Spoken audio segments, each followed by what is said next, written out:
আসসালামু আলাইকুম। আজকে আমি সকাল, সকাল নতুন আরেকটি ব্লগ নিয়ে চলে আসলাম। আমি বাসায় কিভাবে তেল তৈরি করে মাথায় দিই যাতে আমার মাথায় খুশকি বা চুল পড়ে মানে আমি এভাবে দিলে আমার উপকার হয়। সেটাই আপনাদের সামনে আজকে শেয়ার করব। আশা করছি ভিডিওটা আপনাদের অনেক ভালো লাগবে। তো এটা দেখাচ্ছে যে নিম পাতা, তারপর মেহেদি পাতা এটা আমাদের বাসায় গাছ আছে।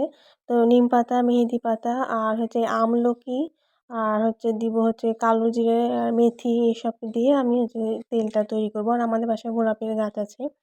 তো গোলাপের পাতাটা দিব। গাঁদা ফুলের পাতা পেলে হয়তো বা জবা ফুল পেলে ভালো হতো। কিন্তু জবা ফুলের গাছ নাই আমাদের বাসায়। তারপর অ্যালোভেরা আছে। এগুলো এখানে অ্যালোভেরাটা একটু বেশি করে দেওয়ার চেষ্টা করি সবসময় মানে তেলের দেওয়া আর একটু বেশি করে পাতা নিয়েছি কারণ হচ্ছে শীতের সময় তো একটু খুশকি বেশি হয়।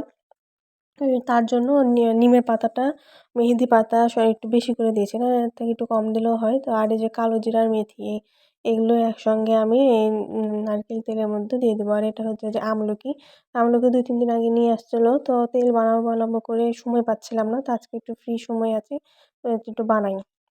দিয়ে তো আমি যে প্যারাশুট তেল নিয়েছি এটা সম্পূর্ণটা আমি ঢেলে দিব। তো এটাতেই হবে মানে একবার তেল নিয়ে যেমন জমে গেছে তো আরেকটু মনে করলাম তারপরে যে পেঁয়াজ কুচি দিব। বেশি পেঁয়াজ দিব না, আমার বেশি পেঁয়াজ আমার ভালো লাগে না। চুলে মানে একটা গন্ধটা অত পছন্দ হয় না। তো বেশি পেঁয়াজ দিব না। এখানে ৩ টা মাঝারি আকারের পেঁয়াজ আছে। আর এই যেগুলো দিয়ে দিলাম দিয়ে এটা অনেকক্ষণ ধরে মানে অনেকক্ষণ ধরে ফুটাতে থাকবো এটা।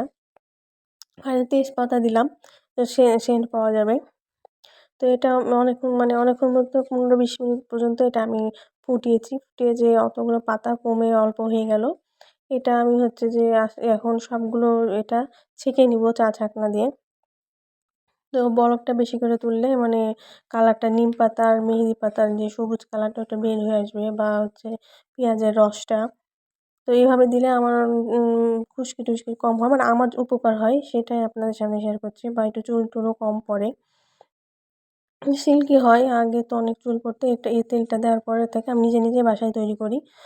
তো দেওয়ার পর থেকে উপকার পেয়েছি। তো যখন আমি তৈরি করি তখন এভাবেই তৈরি করি। তো এই তো তেলটা সম্পূর্ণ চা ছাঁকনিতে ছেঁকে নিব। তো এভাবে মানে এক হাতে মোবাইল ধরার কারণে এটা হচ্ছে না। তো বললাম একটু রেখে ছেঁকে নিই। তো ছেঁকে নিলাম আর পাতাগুলো সব ভালো করে চিপে, চিপে ছেঁকে নিলাম। মানে যত রস আছে অনেকক্ষণ ধরে চিপে ছেঁকে নেব। নিয়ে ওটা আবার আমি রেখে দিব। ওই পাতাগুলোকে আর ফেলবো না। ওই পাতাগুলো এই যে দেখেন এই তেলের কালারটা এরকম হয়ে আসবে। তো ওর ভিতরে আমি হচ্ছে আবার কালো জিরা, মেথিটা রেখেই দিব। তেলের ভিতরে রেখে দেবো, ফেলবো না। আর যেগুলো নিম পাতা, মেহেদি পাতা আমি একসঙ্গে যে বলক ফুটিয়ে যে এই জিনিসটা এটা রেখে দিব। পরে আমি মাথায় ব্লেন্ডার করে মাথায় দিয়ে শ্যাম্পু করে গোসল করে নেব। আজকের মতো এই পর্যন্ত। আল্লাহ হাফেজ। কেমন লাগবে বলবেন সবাইকে। ধন্যবাদ।